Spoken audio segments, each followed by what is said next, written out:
Yes, Kenya. Tamu sana, tamu sana, tamu sana. This evening, there were some rumors that Johnson Sakaja had been arrested and detained at DCI offices along Kiambu Road. And if you look keenly at the people who started off the rumors, then it's clear Denis Itumbi and a good number of other bloggers started off the discussion and the rumors. Some few hours ago, Denis Itumbi, taking to his social media accounts, had this to say. Denis Itumbi, HNIB breaking. Sakaja arrested at DCI headquarters. So Denis Itumbi actually broke the news that Sakaja had been arrested and was actually at DCI headquarters, thus along Kiambu Road. And then later it turned out that Johnson Sakaja had presented himself to the DCI offices, after which the officers actually rejected him, or rather turned him away. So in this video, I want us to understand the exact games being played here by William Ruto and his foot soldiers. But before we do that, in case you are watching us for the very first time, kindly subscribe, give this video a like. Yes. From what happened today, especially this issue of Johnson Sakaja, it's obvious and clear Ruto and his team are using the Sakaja issue to seek sympathy. Yes. Ruto and his team are just taking advantage of the Johnson Sakaja's case to seek sympathy. And that has been largely the brand of politics William Ruto has been playing all along. And now, because William Ruto's popularity is actually dwindling, such kind of situations actually excites William Ruto. William Ruto is very good when it comes to propaganda and seeking sympathy. But in this case of Johnson Sakaja, I'm seeing that kind of sympathy backfiring against Ruto. And that is so because a good majority of Kenyans believes and are actually convinced that Johnson Sakaja has no valid university degree.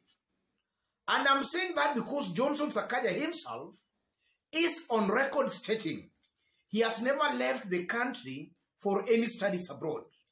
So if at all he was a student in Tim's University in Uganda, he was an online student. Everything he was doing there, he was maybe sending emails and receiving emails. So his transcripts and maybe such kind of receipts are easily available. Why can't Johnson Sakaja just show Kenyans those, or even present those kind of details to the relevant authorities?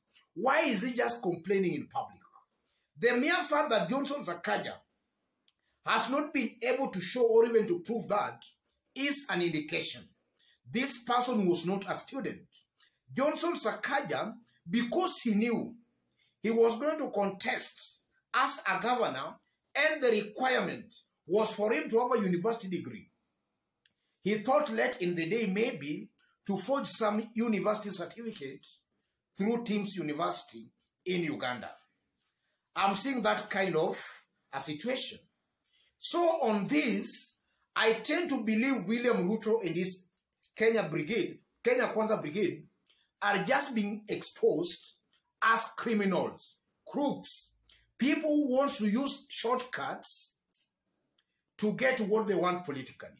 On this, William Ruto is actually getting it wrong. And then secondly, the mere fact that Johnson Sakaja presented himself to the DCI offices, even without being summoned, to me, I see that as a Johnson Sakaja who is actually scared. He does not know on what the government is actually planning against him. So he presented himself there to get more information. And I know upon getting that information, it's obvious and clear Johnson Sakaja was just going to use that information to attack the government and that deep state is talking about. But the system and the government today actually beat Johnson Sakaja in his game, or rather in his own game, by turning him away. Yes. And you know, he's trying to claim online that he had some kind of discussion and he was told that they can't arrest him and such kind of things. I tend to believe that the truth is Johnson Sakaja never engaged with DCI officers, formally. He was turned away. And by doing that, the government side actually beat Johnson Sakaja in his game because he wanted to get into the thinking of the government so that he could actually know on how to plan a counter-attack against the government. The government actually beat him in his own game. And then I also saw Ruto today defending Johnson Sakaja. Wachaneni na Johnson Sakaja. Johnson Sakaja amesoma sana. Those were Ruto's words. Immediately I saw William Ruto defending Johnson Sakaja. I was fully convinced, beyond any reasonable doubt, that indeed Johnson Sakaja has no degree. If you see Ruto coming to the defense of a person without taking sides, just know that that person Ruto is defending is as guilty as is being charged or being alleged.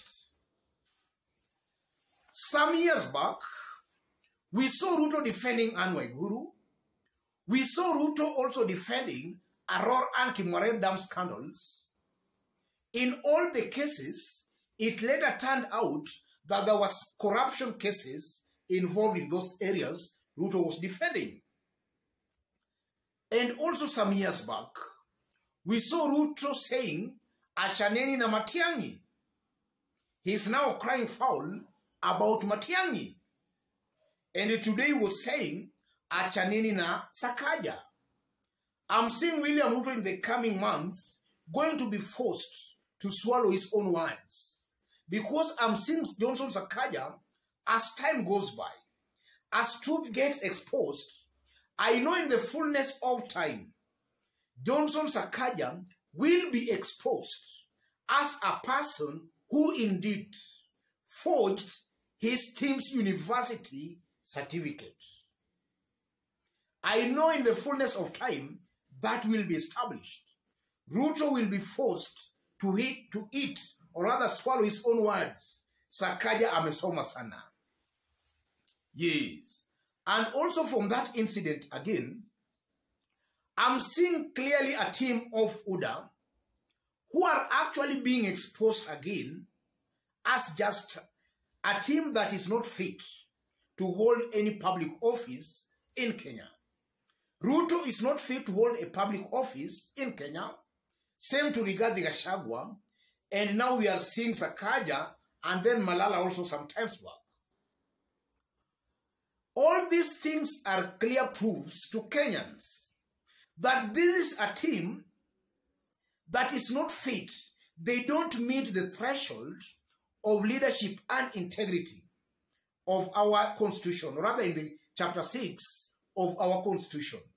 These are a people who, should they form government, then I'm seeing impunity actually rising to some very high levels. I'm seeing impunity going to rise because these are a people who they don't want to actually be led by the rule of law. As long as you are on their side, whether you are on the wrong or not, they'll actually defend you. In the case of Johnson Sakaja, I don't know why it's hard for William Ruto just to replace Johnson Sakaja with a person with a certificate with no queries. I don't know why it's very hard for Ruto to just replace Johnson Sakaja.